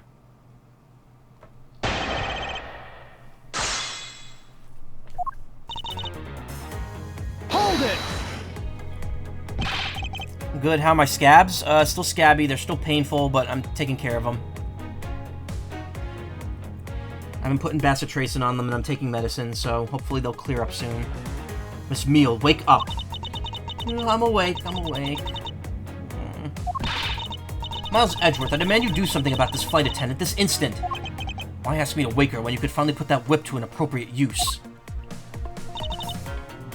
Hold it! Less ooze? Kinda. The knee still is excreting, fluid from it because of the fact that I'm bending my knee constantly. If I remember correctly, food was being served in the first class in the lounge between the hours of 3 and 4 a.m. Yeah, but that kind of stuff's run by Miss Rhoda. And what were you doing in the attendance room at that time? Eating and then having the most delicious dream.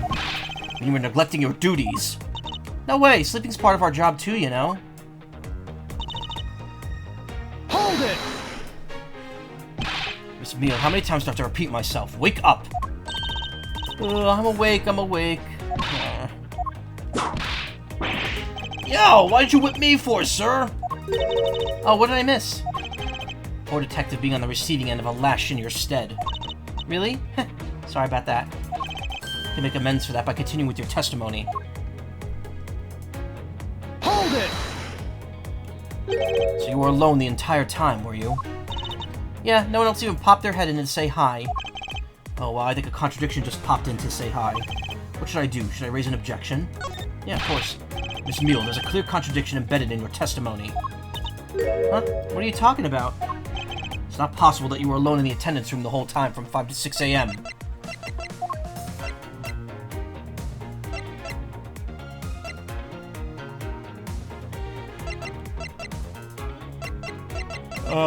Oh. Take that! This was only interested in whipping women if they're in her bed. Yeah, exactly.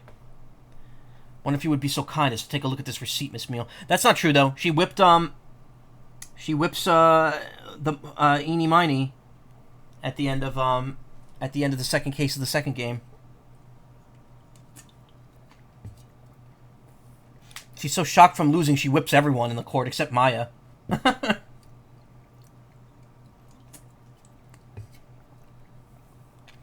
And then Phoenix passes out. And we were like... Everyone in chat was like, why are we not arresting Franziska for assault in court? If you'd be so kind to take a look at this receipt, Miss Meal. Huh? A receipt? For what? It's for the suitcase Miss Tenero bought. Now, if I may direct your attention to the timestamp. As you can see, it clearly says 5:40 a.m., Miss Tenero. Wait. What? When did she get here?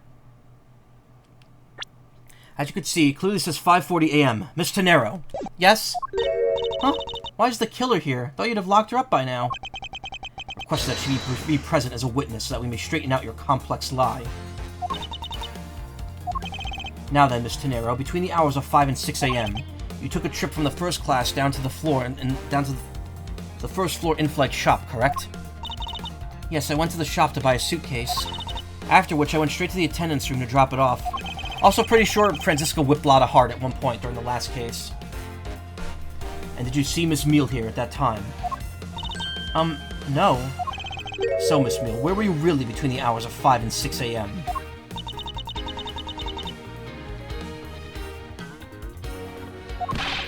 Miss Cammy Meal. The bathroom? I'll be the one to ask the questions here. Yeah, maybe that's it. I probably just missed her. Nature calls, you know?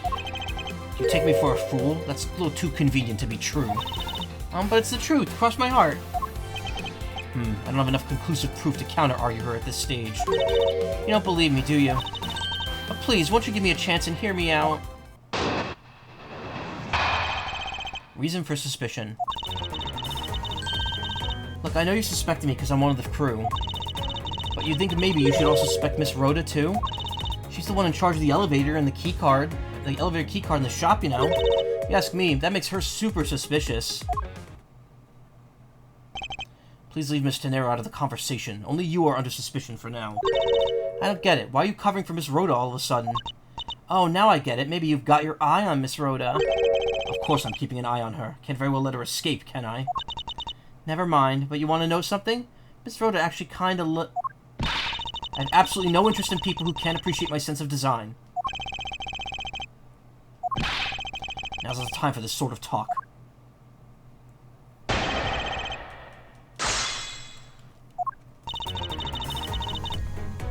Look, I know you're suspecting me because I'm one of the crew. Hold it! No, it's not the only reason I have for suspecting you. Your statements regarding Mr. Hicks also turned out to be a bunch of lies. But I wasn't a busy... But say I wasn't a busy... Say I wasn't an attendant. Where am I getting busy from? But say I wasn't an attendant. You wouldn't suspect me then, would you? Yes, I suppose that's true enough. You think that maybe you should also suspect Miss Rhoda, too? Hold it! She is already being detained for further questioning, or have you already forgotten? Oh, yeah, I guess I just forgot. Cammy, don't tell me you suspect me too. Sorry, can't help it. I mean, other than you, there's no one else who could have done it. Can't believe you would think that. I mean, me, a killer? Miss Mia, what did you mean just now by no one else could have done it? Hold it! And what are you in charge of, Miss Meal? I take care of the attendance room. That doesn't count. But I spend so much time in there, it might as well be my responsibility. Mr. Edgeworth, Cammy is very talented in languages. So she assists passengers who may not speak English. Especially those who speak Borginian. She's the only one on this flight who's fluent. Oh, you mean that kind of what am I in charge of? Oh, you mean that kind of what am I in charge of? Why'd you say so in the first place? What else could I have meant? Yeah, so I'm really good at Borginian. She's fluent in Borginian. And I suppose you're in charge of processing documents in Borginian? Yeah, I take care of anything that has to do with Borginian. Very interesting. Hold it! Actually, your on-the-job behavior makes you super suspicious in my eyes. Huh? But why? While Miss Tenero's busy with the passengers and all of her other duties, you have a lot of free time on your hands, thus providing you with ample time to commit the crime. Objection! Miles Edgeworth, I demand that you cease and desist in this line of conjectural questioning. I won't allow you to bluff your way through this like a certain defense lawyer. But I do not honestly believe Miss Meal does not any actual work on this flight. Well, that's not true, Mr. Edgeworth, although, well... Hold it! All I'm in charge of is... I actually read that one. All I'm in charge of are the attendance room and some Borginian stuff. So what exactly do you do as one in charge of some Borginian stuff? I do stuff like translate things to and from, from and into Borginian. Cammy's the only member of our crew who understands Borginian, Mr. Edgeworth. Miss Meal, I take it that is your job to process all the Borginian paperwork. Yeah, see, I totally pull my weight around here. So it would appear. Perhaps I should ask her for a few more details about her work, and... Miss Meal, it's very unladylike to push suspicion onto someone else. That's not what I'm doing at all. I'm just saying that Miss Rhoda is very sus. God damn it. Where is it? Among Us! There you go, pushing everything onto her again. I don't get what you're saying. I must be a really abstract it must be a really abstract concept, huh? The only thing abstract here is the landscape inside your head. Look, I know you suspected me because I'm one of the crew. Oh, okay.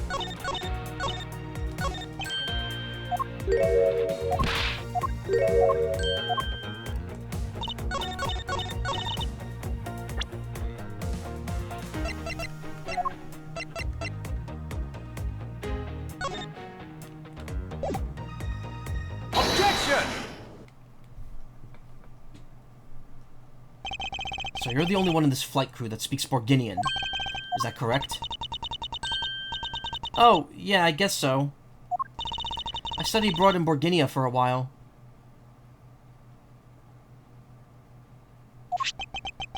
Just I think it would have been neat if the fake foreign country in Ghost Trick was also Borginian. Then again, they're blue, and that'd be weird in Ace Attorney, yeah. If that's the case, then the signature of this document... Also, remember that Borginia is a concept that only existed in the later Ace Attorney games, which was already after Shu Takumi, like, stopped working, or stopped heading up the series. Best part about Ghost Trick is that there's a detective named Detective Macaw, and I didn't realize that until I replayed it.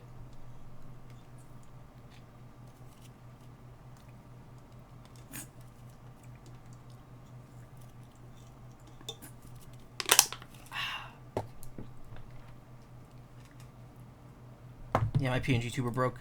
That happened. That must have happened in the last like couple minutes too. Why does it say 2 Godot engines? Wait a minute. Whoa, whoa, whoa, whoa. Can I just load a second? Whoa. Okay. No, no, no. Close that first one. Uh-oh.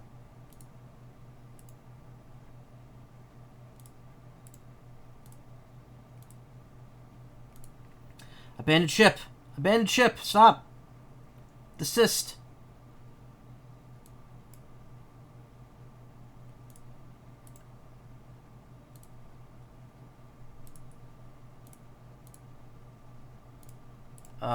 Hold on. Sorry, 1 second. Something's fucking up here. There we go. I think. I wonder if the fake country was actually given a name in that game. I don't think it was. Can't tell if it's loading or not.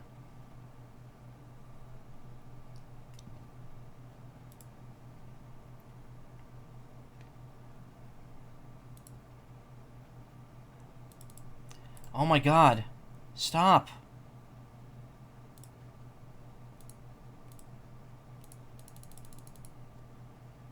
I think Godot Engine's like royally fucked up right now. Hold on.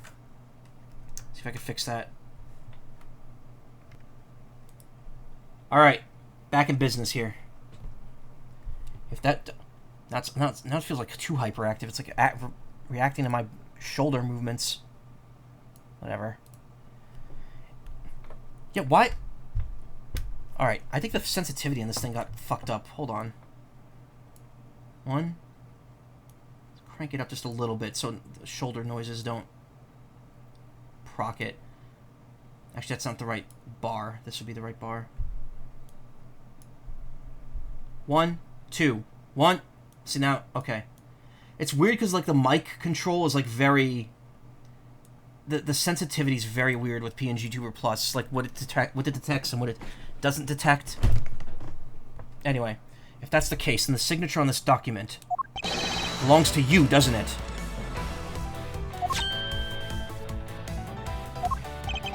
This is a falsified piece of documentation with only one purpose: to lead anyone who read it to believe that Mr. LeBlanc's statue was loaded in Europe. The only person who could have either prepared or processed this document in Borginian is you, Miss Mule.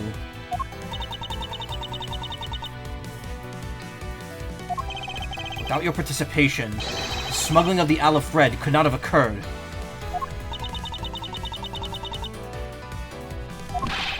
Don't sleep while I'm pointing my finger at you! Oh, I wouldn't dream of falling asleep on you, Mr. Edgeworth. It's exactly as you say. Are you confessing to having participated in the smuggling? No, far from it. It's true I was the one who signed off on that document. But you can't use that fact alone to make your allegation of smuggling stick. There's no direct correlation, after all. All you have is my signature on a piece of paper. It really is airheaded.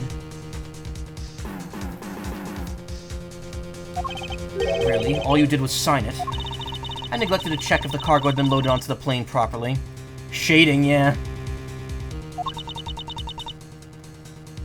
So sorry about that.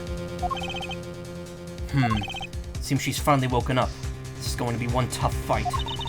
Suppose, and this is just supposition, even if I was involved in the smuggling, you can't throw the charge of murder on me just like that. Objection! If you were involved in the smuggling, you would have a strong motive to kill. Agent Hicks was in the middle of an investigation regarding a smuggling ring, and just when he was about to close in, he's killed by a member of that ring. Well, did you ever stop to think that maybe Rhoda is a smuggling ring member? After all, unlike me, Rhoda has access to many things in this plane for work purposes. Welcome back, Karma. Just showered after your brother called your room stinky. Oh. I'm not sure if I like the inconsistent audio quality with some of the music being fully remixed, some being from the DS and some being touched up GBA music. Well, remember, the remixed music is just is an option. That's just a bonus. I could turn that off. It's not required that you listen to it. It could just all be the DS music if you want. So perhaps there's some kind of element of a setup in play in this case. Element of a setup, excuse me. What are you talking about? Don't worry, I wasn't talking about you. I meant the killer. First it was myself, and now it's Miss Tenero who's under the microscope. It seems to me that our killer is going to great lengths to pin this crime on anyone they can. You have no proof that Rhoda's being set up, or that she isn't. Actually, I believe that she was indeed an intended target from the very beginning. I believe that the plan was to push all the blame onto the crime for her, of the crime onto her. And this evidence will prove my suspicions. This proves that the killer was out to frame Miss Tenero from the very beginning.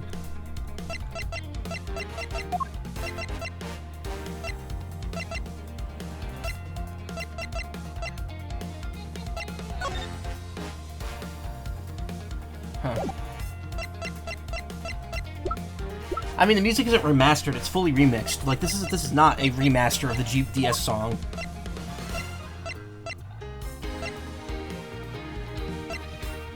Blood was... okay, wait. Oh. Take that! A bloody cloth. The killer could have hidden the body anywhere, and yet they chose the suitcase. Why is that? Perhaps it was to move the body up from the lower deck to the first floor. However, why go through the trouble to do so?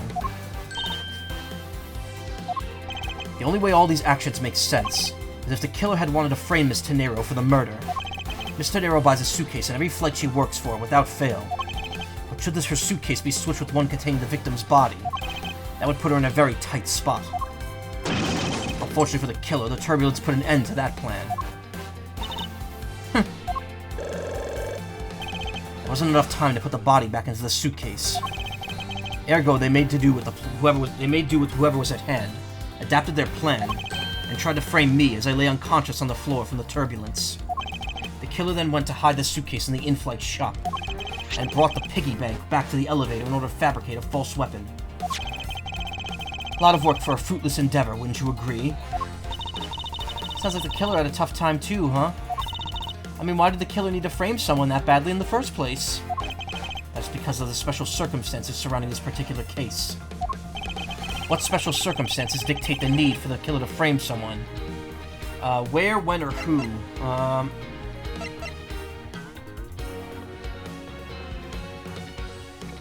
Probably not the who, but... maybe the who. I don't know. Actually, don't know. I'm guessing when is the most important one, though.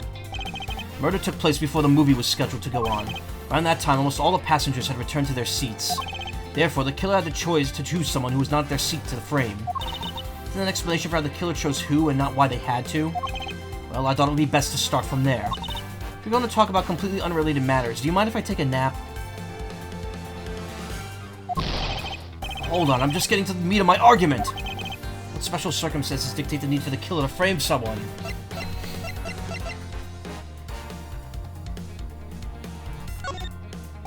The special circumstance is simply that the murder took place on a plane mid-flight. No matter which country, customs is quite strict in this day and age. So no matter what you do, the chances the body will be found is very high. Therefore, there was no choice but to frame either Miss Tenero or myself. In other words, the only one who fits within the boundaries of the criminal's movements is not Miss Tenero or myself, but you, Miss Chamomile. Only you and you alone could be the killer. And? Are you done already? I was about to fall asleep again. Anyway, let's be honest here. You don't have anything on me other than a whole lot of circumstantial evidence. I can see the outline of how the murder occurred, but I have no definitive evidence. And isn't there a piece of evidence that's still unaccounted for? I didn't know the song shows up now. I thought this didn't show up till the fourth case. Something I still can't quite fit into the big picture.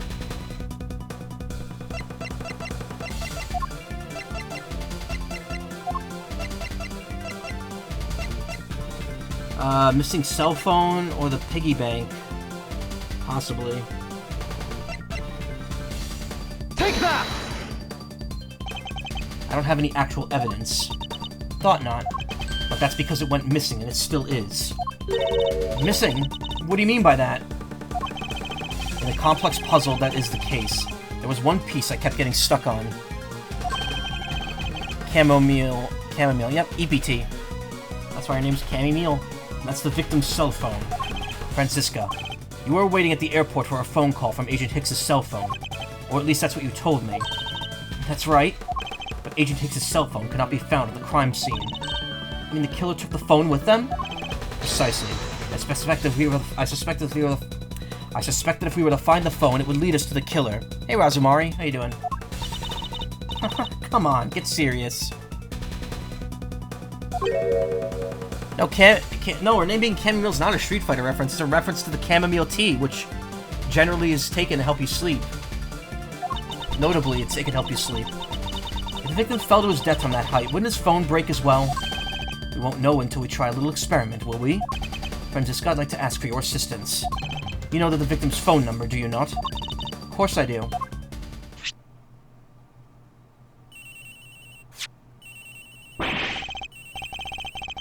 Agent Hicks's phone! It's ringing from somewhere, sir! Good, I'm off today. Was supposed to work, but got it off due to coming in on a day off a few days ago. Nice. I hear it, Detective. Now where's it coming from?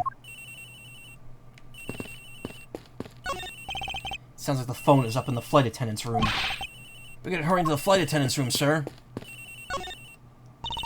Mr. Edgeworth. Don't worry, Miss Tenero. I'll get to the bottom of this and find the truth. So please, wait here till I return. Alright, thank you for all you're doing, Mr. Edgeworth. Sounds like it's coming from the flight attendant's room. I agree. Please don't hang up just yet. Let me find it first. That's fine, but let's get one thing straight. Yes? Don't you dare answer his phone when you find it, understand? I understand you don't want to pay for the call.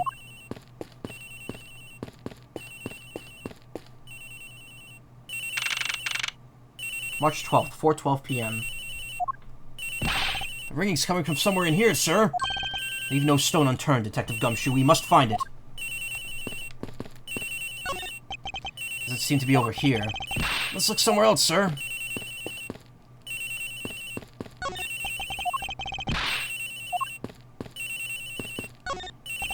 Doesn't seem like the phone got mixed in with the items in the lost and found pile. Well, it's not like the victim would have just dropped it somewhere, right, sir?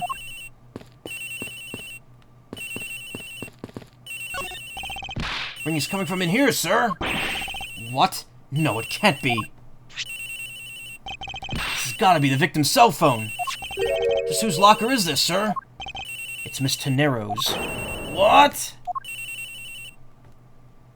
Uh-oh.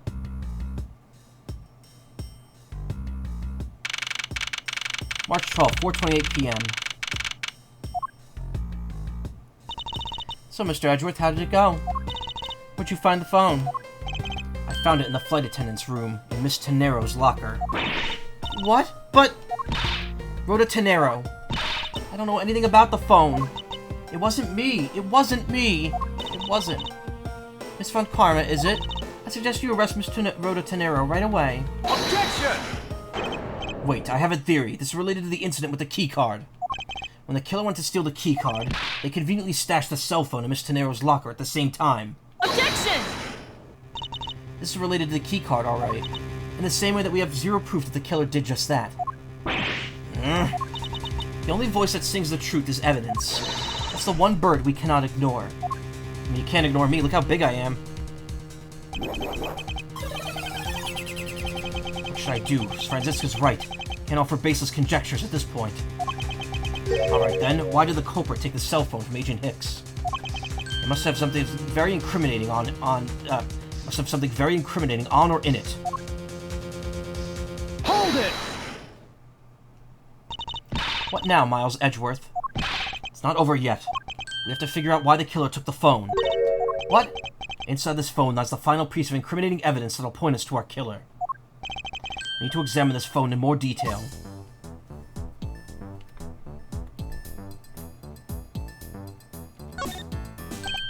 Ah, it's a camera lens. Come to think of it. Wonder, how exactly was Agent Hicks planning to preserve the crime scene of smuggling? Franziska, I need you to confirm something. This cell phone, can it take pictures? Mr. Edgeworth, I can't believe you don't know about this kind of basic stuff, sir.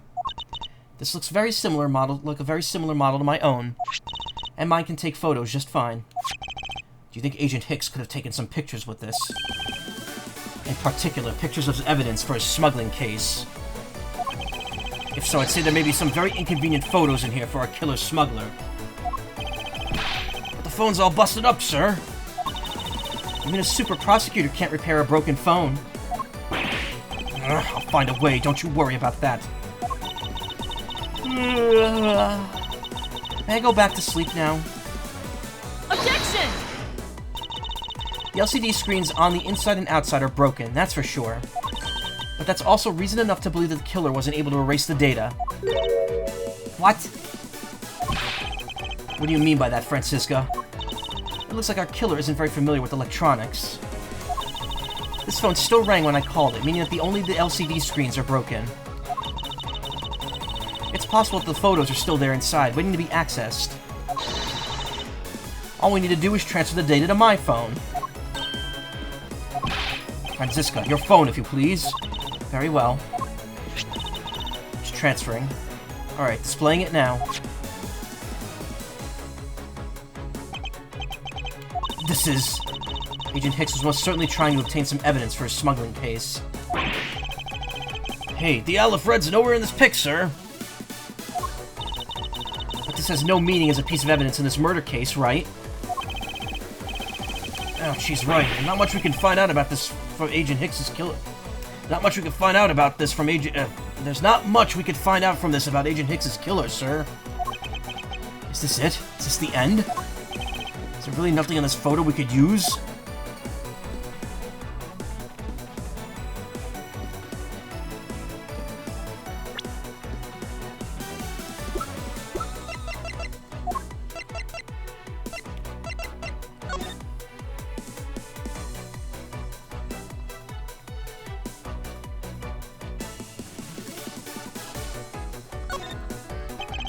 Jewels in the eye sockets. They were made to look like real gems.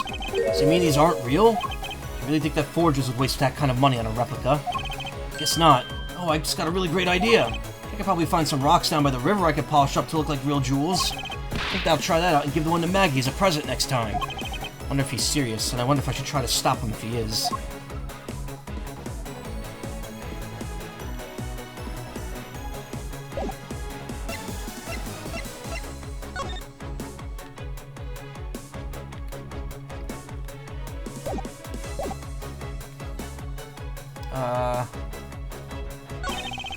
Don't you find this section to be of interest? Oh, sorry, I can't stop myself from yawning. Did you learn any manners when you were a child? Sorry, but you were going on and on about some really uninteresting things. I'll give Sleepyhead something to be interested in, a glaring contradiction. Oh, there's no penalty on this. Boxes of bed sheets. These are still in the cargo hold, though. Nothing unusual about them in particular, but I can't shake the feeling. If you're just playing around, mind if I go home? Yes, I mind. What exactly is the difference between now and then? What's all this?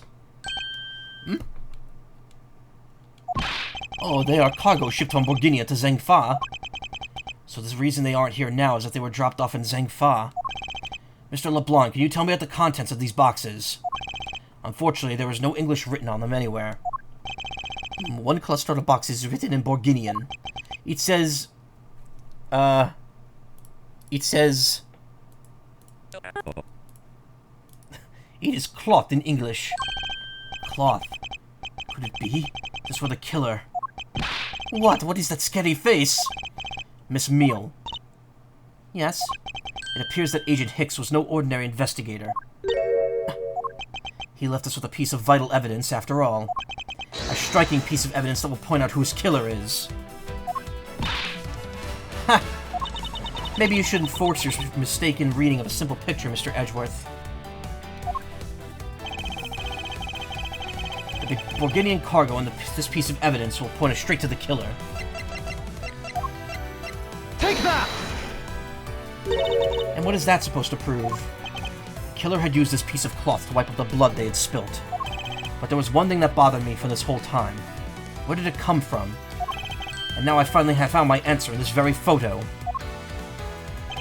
The cargo that was unloaded in Zhengfa had cloth written on it. In Borginian, that is. And this is where the killer grabbed the piece from to clean the blood up with. Audio skip there. That's right, the killer was someone who could read and understand Borginian. And the only crew member that fits that description is you, Miss Cammy Meal. Huh, that's pretty flimsy. The killer probably searched through all the boxes looking for something to use.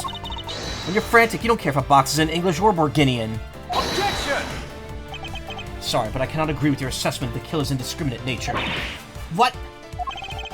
There was no need for the killer to tear through boxes at random at all. And if the killer supposedly could not comprehend Borginian, well then. Logically, the killer would have opened this box first. Take that!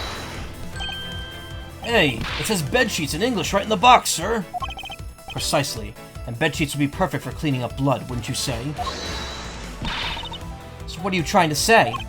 That if I were the criminal, this box of bedsheets would have been the wood I've spotted first. However, the killer chose to use some Borginian cloth. Do you have an explanation for that? The killer didn't want anyone to know that the real scene of the crime was the cargo hold. So they were afraid to leave signs that the box of the sheets had been opened. However, the Borginian cloth, well, that's a horse of a different color.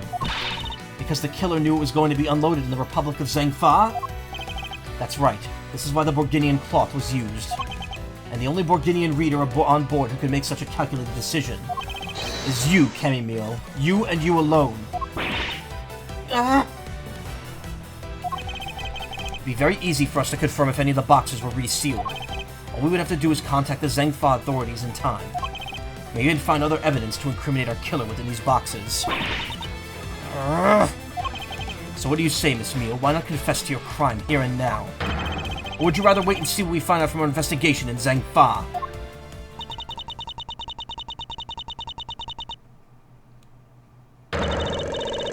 Ooh, ooh, ooh!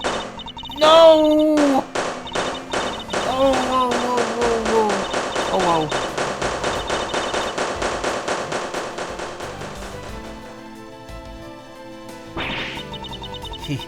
He was Interpol.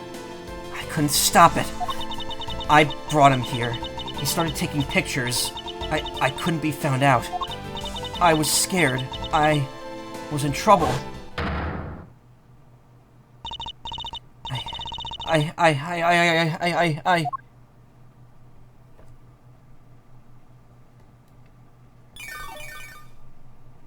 Harry Bubbles got a pop, yeah. Including mine.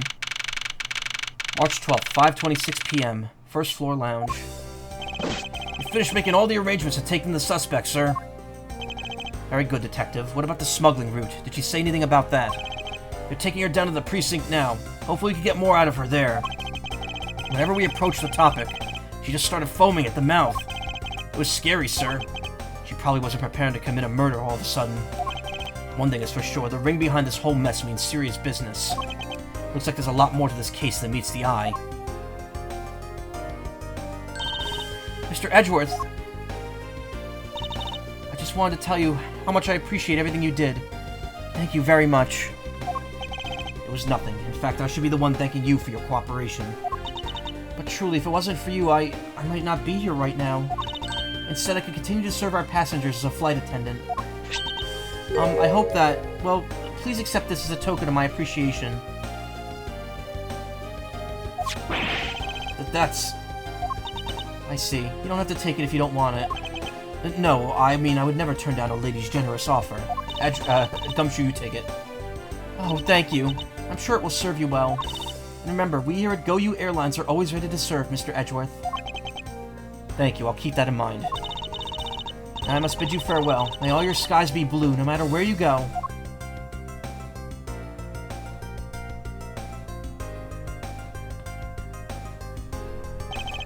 Can't believe we wound up investigating the whole day, sir, but boy was it fun. Speak for yourself. My day was filled with earthquakes, elevators, and false charges. By the way, where's Franziska? Oh, she's filing out some customs paperwork for her departure. Departure? Yes, Miss Von Karma's always really busy, sir. She's been flying from country to country to chase down some leads regarding her case. Detective, can you cancel the car I had you reserve earlier? You got it, sir. March 12th, 5:47 p.m., Hope Springs Airport. Franziska. That I told you when we first landed, I have no time for idle chatter. Woo. I have no intention of wasting your time. However, it has been a while since we last met. I also have no time for such familiar reminiscences. Just who do you think I am? You are Franziska Von Karma, a very proud prosecutor deserving of much respect. Till only a little while ago, I was but a wretched mutt who was always losing to you. A dancing Perot, living her life in the name and fame of her invincible father built. True, your father, Manfred Von Karma, didn't lose a single case for 40 years as a prosecutor. However, I wouldn't say he was invincible. What are you talking about? The group I'm on the trail of is a little more troublesome than most. The smuggling route we found this time is only one sliver of a big picture. Sounds like a dangerous assignment. You really don't have to worry. I can take care of myself. Yes, I suppose you can. Plus, there's another agent on this case with me. Oh, another agent? He's a star among Interpol agents and has the highest successful arrest rate. Who knows, you may even run into him one day. Simply caught up in this one case. Hardly see why we would cross paths.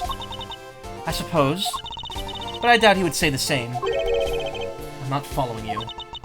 You'll understand soon enough. The fight has only just begun, Miles Edgeworth. I'll be back in this country soon enough. And when I am, you can be sure I'll pay you back. In full.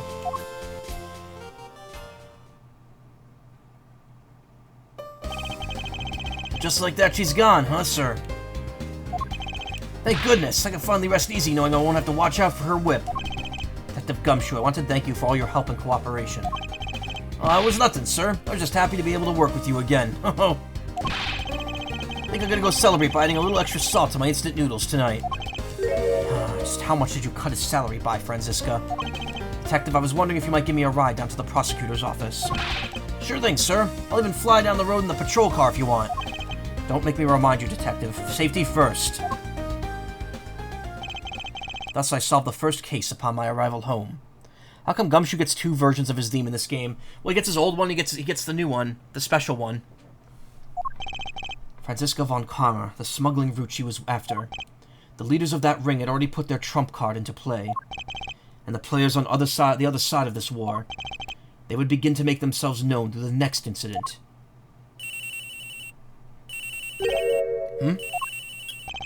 Edgeworth speaking. Finally. I called who knows how many times earlier, but I couldn't get through. And you are? Have you forgotten my voice, Miles, my boy? Mr. Amano? Ernest Amano, correct? So you do remember me. I know it's rather sudden, but I can't ask this of anyone else. There's been an incident, Miles. My son. He's been kidnapped.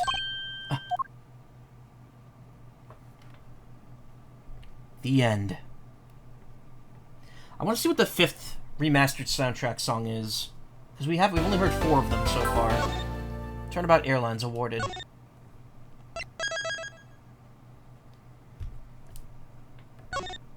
I think if there's no way to back out of this without starting the next case. So I don't want to because I want to keep the thing where I do like one case per part instead of having multiple cases in the same recording. That's how I've been doing it since the Great Ace Attorney. It's how I'm going to keep doing it now. So yeah, come back tomorrow for the next case if you're watching this on YouTube.